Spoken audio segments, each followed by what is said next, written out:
ଜୀବନର ପ୍ରତ୍ୟେକ ସଂଘର୍ଷ ଆମକୁ ଭାଙ୍ଗିବାକୁ ନୁହେଁ, ବରଂ ଆମକୁ ଶକ୍ତିଶାଳୀ କରିବାକୁ ଆସେ।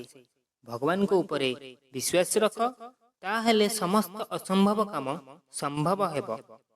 ଭାଗବତ ଗୀତା ଅଧ୍ୟାୟ 2 47 ନମ୍ବର ଶ୍ଲୋକରେ ଲେଖା ଅଛି, କର୍ମଣ୍ୟବାଧିକାରସ୍ତେ ମା ଫଳେଷୁ କଦାଚନ ମା କର୍ମ ଫଳ ହେତୁ ଭୂର୍ମୋ ତେ ସଙ୍ଗସ୍ତ୍ଵ କର୍ମଣି।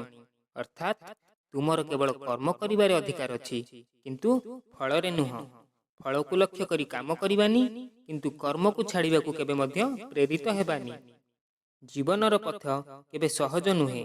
ସଂଘର୍ଷ, ବାଧା, ବିପଦ ଏସବୁ ଆମକୁ ଭାଙ୍ଗିବାକୁ ନୁହେଁ, ଏହା ଆମକୁ ଇସ୍ପାତରୁ ଅଧିକ ଶକ୍ତିଶାଳୀ କରିବାକୁ ଆସିଥାଏ।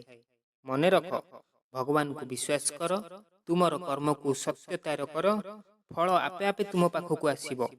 ଜୀବନର ଅନ୍ଧକାରରେ ମଧ୍ୟ ଭଗବାନଙ୍କ ଆଲୋକ ନିଶ୍ଚୟ ଚମକିବ। ଧନ୍ୟବାଦ। ଆଶା କରୁଛି ଏହି ଭିଡ଼ିଓଟି ଆପଣ ଆପଣଙ୍କ ନିଜ ପରିବାର ଲୋକଙ୍କ ସହ ନିଶ୍ଚିନ୍ତ ସେୟାର କରିବେ।